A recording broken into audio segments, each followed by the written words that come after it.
adalah gembalaku, takkan kekurangan aku.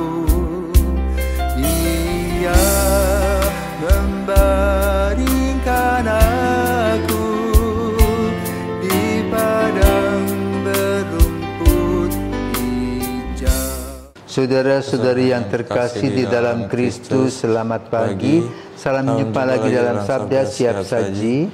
Rabu 3 April 2024, hari Rabu dalam Oktav Paskah. Dalam nama Bapa dan Putra dan Roh Kudus. Amin. Marilah berdoa. Allah Bapa sumber pembaharuan, kami telah Kau anugerahi daya hidup baru berkat kebangkitan Yesus Putramu. Kami mohon, perkenankanlah kami ikut ambil bagian dalam karya penciptaan dunia baru, seturut semangat hidup baru, seturut semangat hidup Kristus. Sebab Dialah yang hidup dan berkuasa dalam persatuan Roh Kudus Allah sepanjang segala masa. Amin. Tuhan bersamamu Dan bersama rohmu. Inilah Injil Yesus Kristus menurut Lukas. Dimuliakanlah Tuhan. Lukas bab 24 ayat 13 sampai dengan 35. Pada hari Sabat sesudah Yesus dimakamkan, dua orang dari murid-murid Yesus pergi ke sebuah kampung bernama Emmaus yang terletak kira-kira 7 mil jauhnya dari Yerusalem. Dan mereka bercakap-cakap tentang segala sesuatu yang telah terjadi. Ketika mereka sedang bercakap-cakap dan bertukar pikiran, datanglah Yesus sendiri mendekati mereka lalu berjalan bersama-sama dengan mereka. Tetapi ada sesuatu yang menghalangi mata mereka sehingga mereka tidak dapat mengenali Dia. Yesus berkata kepada mereka, "Apakah yang kamu percakapkan sementara kamu berjalan?" Maka berhentilah mereka dengan muka muram. Seorang dari mereka namanya Kleopas menjawabnya, "Adakah engkau satu-satunya orang asing Yerusalem yang tidak tahu apa yang terjadi di situ pada hari-hari belakangan ini?"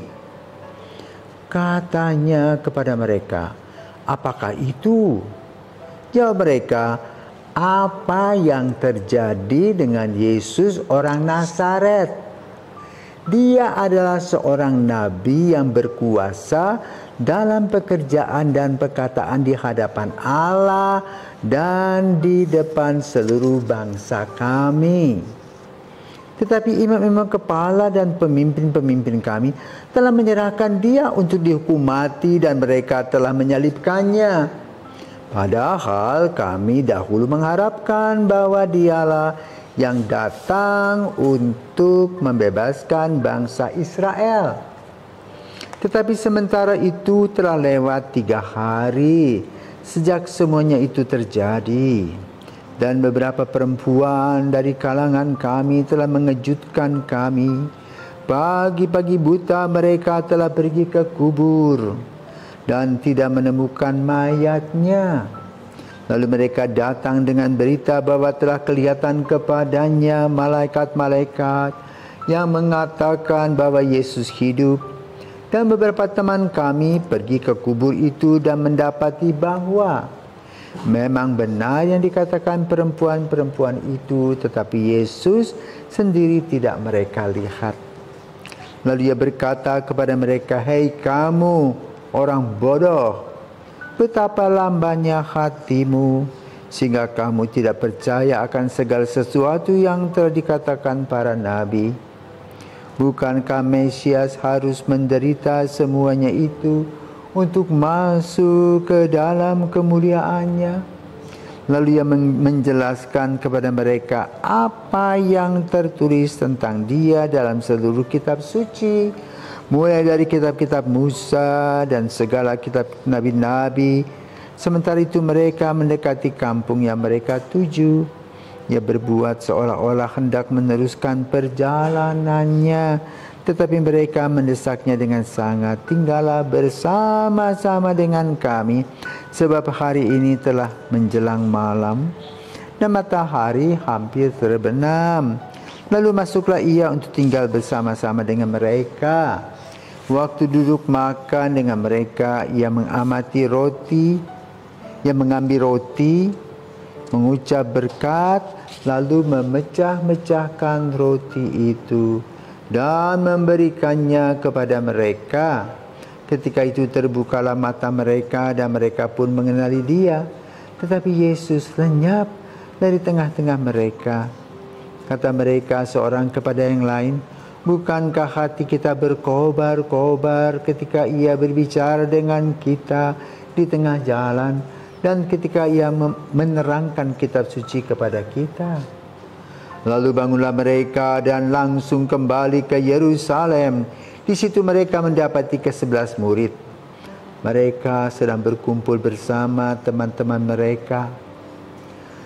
Kata mereka kepada kedua murid itu, sungguh Tuhan telah bangkit dan telah menampakkan diri kepada Simon. Lalu kedua orang itu pun menceritakan apa yang terjadi di tengah jalan dan bagaimana mereka mengenali Yesus pada waktu ia memecah-mecahkan roti. Demikianlah sabda Tuhan. Terpujilah Kristus. Selamat pagi Romo. Selamat pagi. Hari ini Injil mengisahkan tentang dua orang murid yang sedang melakukan perjalanan ke Emmaus. Jaraknya ditempuh adalah 7 mil, merupakan jarak yang sangat jauh dengan berjalan kaki. Namun mereka tidak hanya diam saja, mereka sedang melakukan percakapan mengenai apa yang telah terjadi di Yerusalem terhadap guru mereka, yaitu Yesus. Kita semua pasti pernah mengusahakan agar kita bisa menemukan Yesus dalam hidup kita.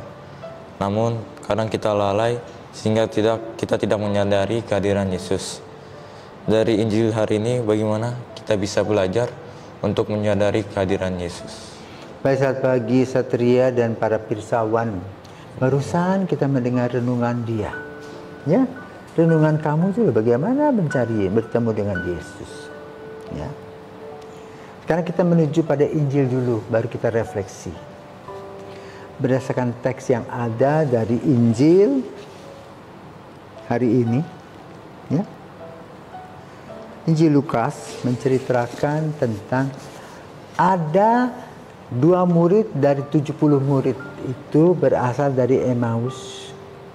Kalau kita di sini di Bali, dari Tuke, mereka kampungnya di Tabanan. Sekitar 18-20 km. Mereka pulang kampung itu kenapa? Mungkin di antara mereka Kleofas terutama ya, karena itu ada di daerah Emmaus itu ada namanya Basilika Santo Kleofas di Emmaus itu. Ada tempat yang boleh katakan waktu Yesus memecahkan roti itu ada. Tapi berupa sebuah lapangan kecil dengan temboknya di belakang ada yang bolong begitu. Itulah Emmaus. Kenapa pulang? Kalau kamu masuk Taruna Akabri, ya, kemudian kamu gagal, kamu kemana? Balik ke rumah. Mulai pulang. Demikian pula 2 murid itu, yaitu Kleofas dan kawannya itu rupa-rupanya mempunyai sebuah mimpi. Karena mereka kan bukan di garis utama, ya, di garis kedua. 70 murid beda dengan ke-12 rasul yang selalu tampil. Yang 70 murid itu kan boleh katakan itu backing aja, seperti orang nyanyi itu backing vokal begitu, ya, tidak menonjol. Nah, tentu mereka punya motivasi ikut Yesus karena pikiran mereka mengikuti Yesus berarti kalau Yesus jadi raja, paling kurang mereka akan bekerja di kalangan istana dengan gaji yang mumpuni, juga kedudukan yang lebih hebat daripada teman-teman sekampungnya. Tapi kemudian gagal total.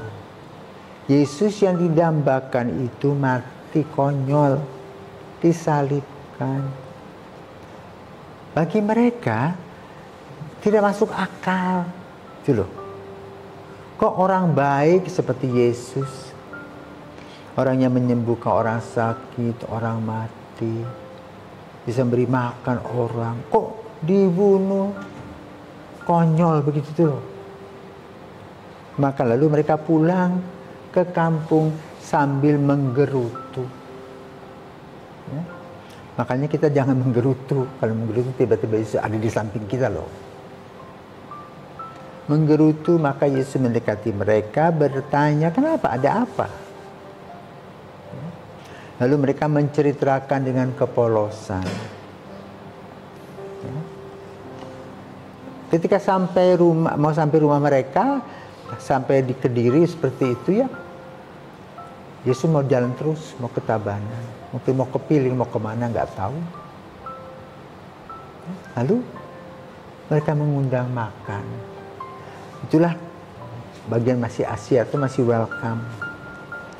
Yesus datang makan. Waktu makan itulah memecah-mecah roti, karena memang gaya makan orang Yahudi makan roti yang dipecah dibagi-bagi. Baru mereka bisa melihat siapakah dia. Jadi boleh dikatakan penampakan Yesus di makam, pertama di makam kosong. Kedua kepada Maria Magdalena ya. Kepada ibu-ibu ya. Lalu juga ada versi lain kepada Maria Magdalena lagi dengan malaikat. Nah, kali ini ya Yesus mengadakan Ekaristi lagi setelah perjamuan malamnya. Padahalnya para rasul itu yang sudah lari dari Yerusalem, dari sini misalnya mereka sudah lari ke Bedugul, mereka juga merayakan Ekaristi, tetapi mereka belum melihat, belum ada Yesus di situ. Nah, apa yang harus kita perhatikan dari kata-kata Injil ini? Bahwa setiap kali Ekaristi Yesus ada di sana. Dia yang memecah-mecahkan roti. Cuma kita tidak bisa melihat dengan kasat mata. Kenapa? Kita terhalang oleh apa? Dosa-dosa kita. Ya. Tetapi kalau kita betul mengalami secara pribadi dengan ketelanjangan mata, dengan netralitas kita akan melihat Yesus yang memecah-mecahkan roti. Itulah pesan Emmaus ya, bagi kita semua. Jadi Ekaristi bukan sembarangan.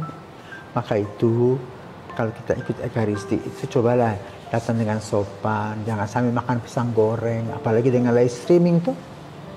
Bisa kan sambil makan kacang, nonton TV, ya.